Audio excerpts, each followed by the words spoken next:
السلام عليكم ورحمة الله وبركاته. بسم الله والحمد لله والصلاة والسلام على رسول الله وعلى آله وأصحابه وأزواجه وذرياته ومن والاه. أما بعد فاتقوا الله عباد الله. وعن أبي هريرة رضي الله عنه قال رسول الله صلى الله عليه وسلم: من كان له سعة ولم يضحى ولا يقربن مصلانا. رواه ابن മാജah.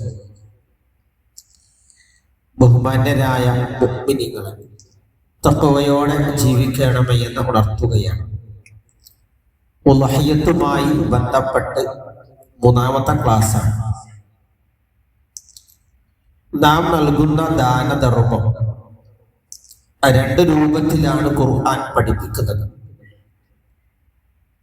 അതിലൊന്ന് സ്വതഹയാണ്, അതിന്റെ മലയാളം ഇഷ്ടദാനം എന്നാണ്.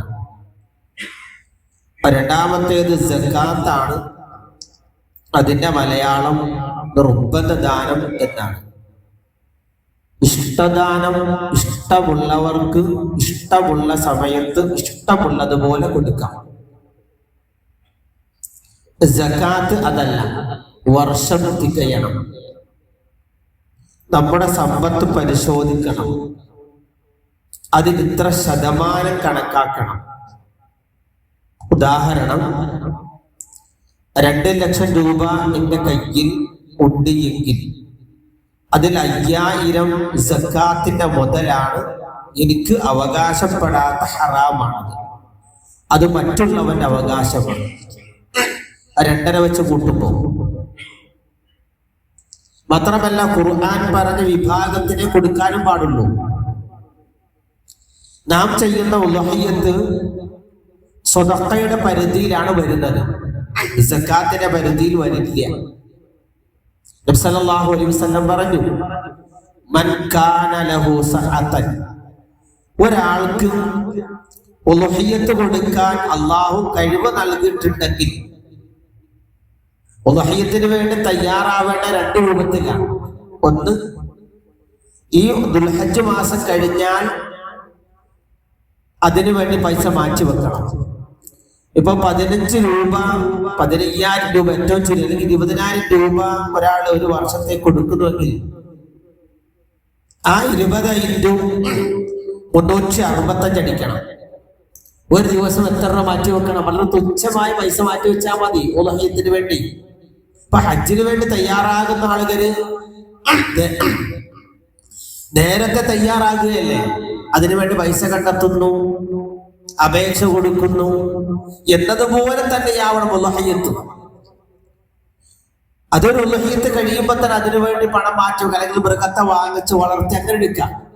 അതല്ലെങ്കിൽ റമളാൻ കഴിഞ്ഞിട്ട് 500 രൂപ മാറ്റി വെച്ച് നോക്കി ഞങ്ങള് എത്രയാകും ഉളഹിയത്തിന്റെ സമയമാകുമ്പോ. അങ്ങനെ ശ്രമിക്കണം, അല്ലാതെ കൊടുക്കാൻ കഴിവുള്ളവർ അങ്ങനെ. അപ്പൊ ഒരാൾക്ക് അല്ലാഹു തആല സാമ്പത്തികമായ കഴിവ് കൊടുത്തിട്ടുണ്ട്, അത് ആർക്കറിയാം? അയാൾക്കും അറിയാം, പടച്ചവനും അറിയാം. നമ്മൾ ഈ മറ്റ് അള്ളാഹുവിന്റെ മാർഗത്തിൽ ചെലവാക്കുന്ന വിഷയം വരുമ്പോ ഭാര്യയുടെ ചെലവ്, ഭാര്യയുടെ മരുന്ന്, വീടിന്റെ നിർമ്മാണം, വണ്ടിയുടെ CC, വണ്ടിയുടെ പിഴ അടച്ചത്, അതുപോലെ ഭാര്യക്ക് സർജറി, അതൊക്കെ പടച്ചവർക്ക് അറിയാമല്ലോ. കാര്യകാരണങ്ങൾ പറഞ്ഞ് സ്വതം ഇല്ലാണ്ടാക്കരുത്. കഴിവ് കൊടുത്തിട്ട് ഒരാള് ഉളഹിയത്ത് ചെയ്യുന്നില്ല എങ്കിൽ ശ്രദ്ധിക്കണേ, ഫലാ യഖറബന്ന മുസല്ല, നമ്മുടെ മുസല്ലിയിലേക്ക് അവൻ വരണ്ട. അവൻ പെരുന്നാൾ നിസ്കരിക്കണ്ട, ഗൗരവമുള്ള വിഷയമാണ്. അവൻ നിസ്കരിക്കാൻ വേണ്ടി മുസല്ലയിലേക്ക് വരേണ്ടതില്ല. അവൻ വരേണ്ടത് എങ്ങനെയാണ്? സുബ്ഹി നിസ്കാരം കഴിഞ്ഞ് തക്ബീർ ചൊല്ലി വീട്ടിലേക്ക് പോണം. അവിടെ പോയിട്ട് ആ മൃഗത്തെ അടിച്ച് തക്ബീർ ചൊല്ലി പള്ളിയിലേക്ക് വരണം. അവന്റെ കയ്യിൽ ഉളഹിയത്തിന്റെ മൃഗം ഇല്ലേ, അവൻ വരണ്ട, നിസ്കരിക്കേണ്ടവൻ. എന്തിനാ നിസ്കരിക്കേണ്ടത്? ഗൗരവമുള്ള വിഷയമാണ്. അതുപോലെ തന്നെ ശ്രദ്ധിക്കേണ്ട വിഷയം അഖീഖത്ത് ഉളുഹിയ്യത്തുമായി കൂട്ടിക്കലർത്തരുത്, പാടില്ല, സ്വീകരിക്കില്ല. ഒരാൾ നേർച്ചയാക്കി, ആ നേർച്ചയാക്കിയ വിഷയവും ഉളുഹിയ്യത്തുമായി കൂട്ടിക്കലർത്താൻ പാടില്ല. മൂന്നാണ്. ഉളുഹിയ്യത്ത് വേറെയാണ്, അഖീഖത്ത് വേറെയാണ്, നേർച്ച വേറെയാണ്. ചില ആളുകൾ ചോദിക്കാറുണ്ട്, ഉസ്താദേ മക്കൾക്ക് ഉളുഹിയ്യത്ത് ഞാൻ അഖീഖത്ത് കൊടുത്തിട്ടില്ല, അപ്പൊ ഉളുഹിയ്യത്ത് ഞാൻ കൊടുക്കുന്നുണ്ട്, ഒരു മൃഗത്തെ വാങ്ങിച്ചിട്ടുണ്ട്, ഈ നിയ്യത്ത് അങ്ങോട്ടാക്കാൻ പറ്റുമോ? പറ്റില്ല, സ്വീകരിക്കില്ല. ഉളുഹിയ്യത്ത് വേറെയാണ്. ഇതൊക്കെ ഉളുഹിയ്യത്തുമായി ബന്ധപ്പെട്ട് ശ്രദ്ധിക്കണം. റഹ്മാനായ റബ്ബ് പ്രവാചക ചര്യ പരിപൂർണമായി പിൻപറ്റി അള്ളാഹുവിന്റെ തൃപ്തിയിൽ നിർവഹിക്കാൻ തൗഫീഖ് നൽകി അനുഗ്രഹിക്കുമാറാവട്ടെ.